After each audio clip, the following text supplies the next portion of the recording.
Ok. Alors, le frère, il me dit, on lui a posé la question, mais il n'a pas su répondre. Est-ce que moi, j'ai des éléments à lui donner? C'est un frère qu'il connaît, qui est marié à une non-musulmane, et qui lui pose la question parce qu'il veut circoncire, hein, il veut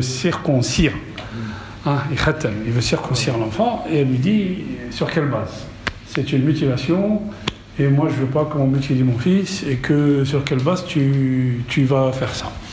Est-ce qu'il y a des textes, même chez vous en islam, est-ce qu'il y a des textes? Qu'est-ce qu'il y a pourquoi vous faites ça? Quelqu'un a un élément de réponse? On est entre nous les frères. كيف عزيزي مازي؟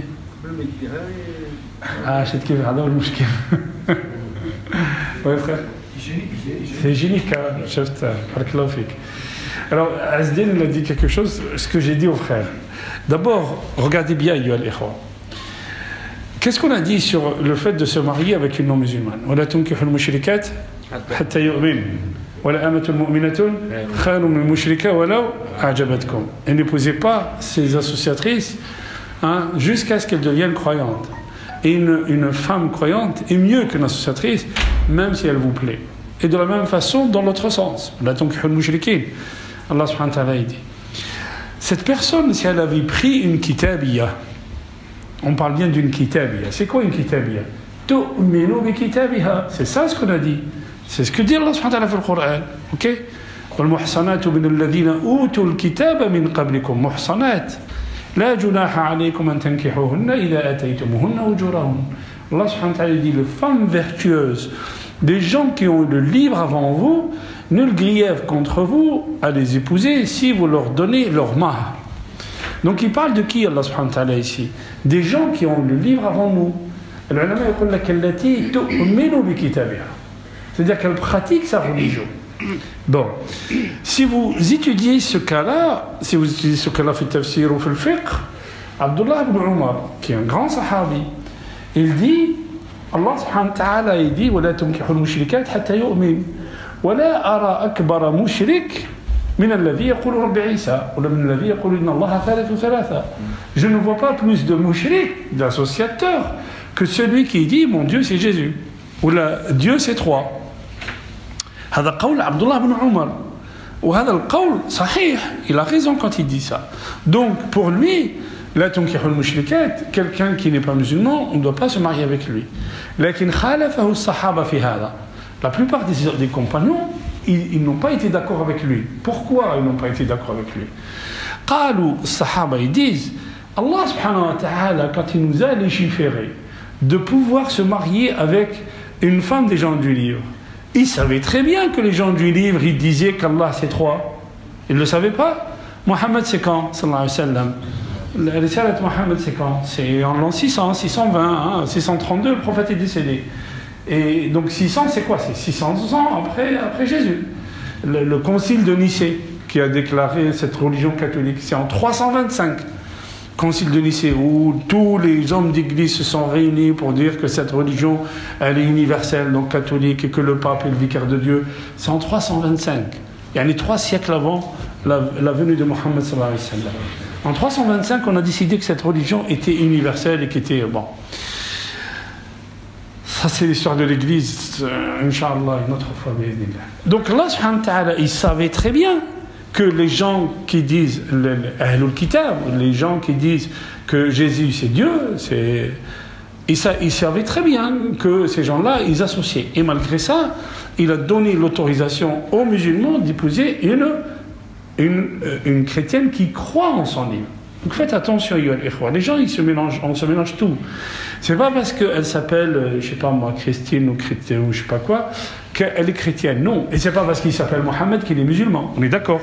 C'est pas parce qu'il s'appelle Mohammed et il fait les 400 coups et là, vous voyez bien, hein, il y a des gens qui disent nous, on n'a aucune relation avec le Coran, on n'a aucune relation. Et il s'appelle Ahmed, il s'appelle Qaïd, il s'appelle ça ou là là. Bon.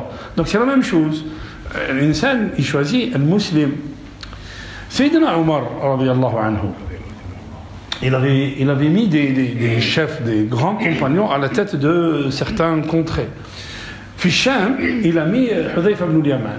Hudayfa ibn al-Yaman, c'était quelqu'un qui gardait le secret du prophète sallallahu alayhi wa sallam, c'était quelqu'un qui était un grand compagnon. Hudayfa ibn Yaman, il s'est marié avec une chrétienne. Omar al-Khattab, il lui écrit, il lui dit طلقها. طلقها. قالوا حرام يا أمير المؤمنين. Est-ce que c'est interdit? Si c'est interdit, donne-moi le texte. Vous voyez? Est-ce que haram? قالوا non. Vous voyez, c'est ce qu'on appelle en droit l'essence de la loi. Appliquer le texte selon le contexte. Appliquer le texte selon le contexte. Omar al-Khattab قالوا non, mais c'est haram. Mais pour toi là, c'est pas la même chose que le commun des mortels des musulmans. Parce que toi, tu es à la tête de l'État, l'oula. Donc tu es un exemple pour les autres. Toi, quand tu te maries avec une non-musulmane, les autres musulmans, ils vont te voir, ils vont faire la même chose. Ils vont se marier avec des non-musulmanes. Et les musulmanes, qui se marierait avec elles? Puisque la musulmane, elle n'a pas le droit de se marier avec un non-musulman. Elle ne peut se marier qu'avec un musulman. Qui va se marier avec les musulmans? Et puis toi, tu es à la tête de l'État, tu vas avoir accès à des secrets. Des secrets de l'État. Donc tu ne mets pas une non-musulmane avec toi. C'est ce que Omar al-Khattab il dit ça à l'époque déjà. Bon, vous voyez où on en est là? Bon, le frère il a dit c'est hygiénique. Donc si la personne, au préalable, elle avait pris une musulmane ou une kitabia, il aurait pris une juive, une vraie juive, elle lui aurait pas posé la question. Ça ou là. Parce que les juifs ils pratiquent la circoncision. Au 7e jour ils pratiquent la circoncision. Maintenant, pourquoi on pratique la circoncision? Sur quel point de vue? Sur le point de vue du shar'an.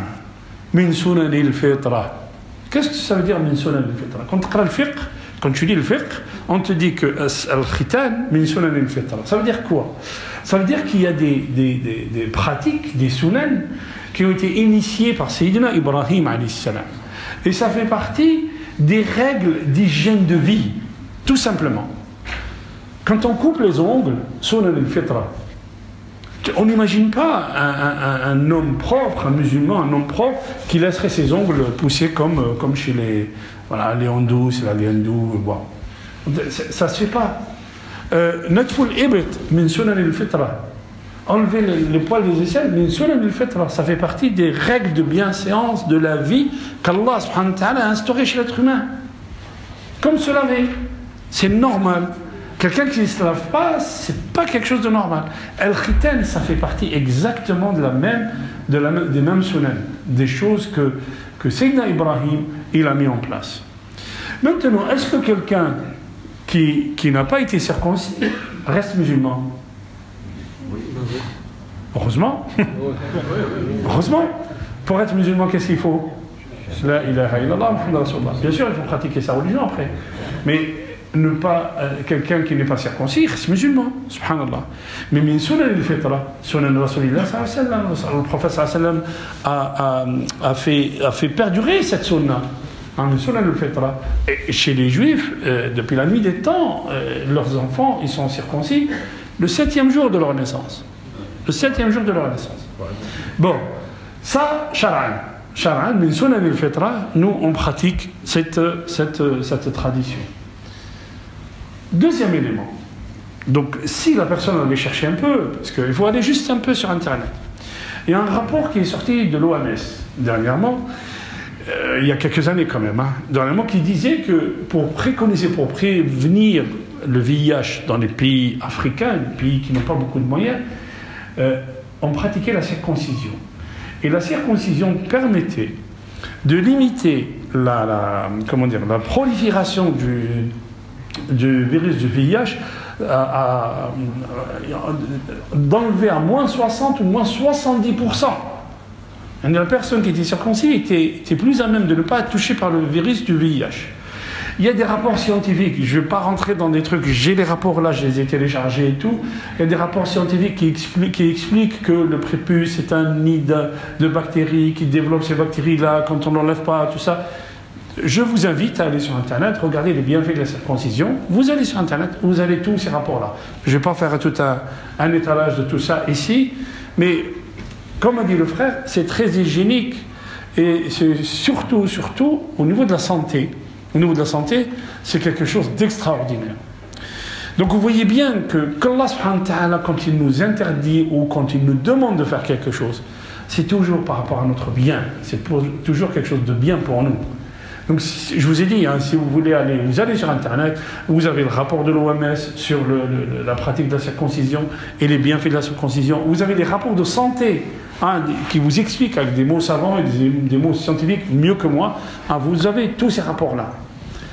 Donc vous voyez bien, ayyuha al-ikhwa, que الناس يجادلون في الله ولا يجادلون في كتاب الله بغير علم يجادلون بغير علم وإن الشياطين لا يوحون لأوليائهم ليجادلوكم. Allah subhanahu wa ta'ala nous dit les shayatines ils transmettent des infos à des awliyaihim, à des shayatines comme eux, des shayatines de ins comme eux. Pourquoi? Juste pour vous jidal. Ouais, pour polémiquer avec vous, voilà, pour polémiquer avec vous. Voilà, donc le problème il est où, nous on n'est pas là pour sortir de la société comme certains disent. Vous savez, il y a les vidéos là, hein. Allez voir ce qu'ils disent sur Internet, hein. Enfin, les haineux, hein. Allez voir ce qu'ils disent sur Internet, sur nous, sur les haineux, c'est incroyable. Mais Allah subhanahu wa ta'ala la ya'muruna bidhalik. Allah subhanahu wa ta'ala ديننا لا يأمرنا بقتل الناس الكذابين هذو ديننا يأمرنا ولا تجادلوا أهل الكتاب إلا بالتي هي أحسن لا يؤاخذكم الله بالذين لا يؤاخذكم الله بالذين لم يقاتلكم ولم يخرجوكم من دياركم أن تبروهم وتقسطوا إليهم. Donc il ne faut pas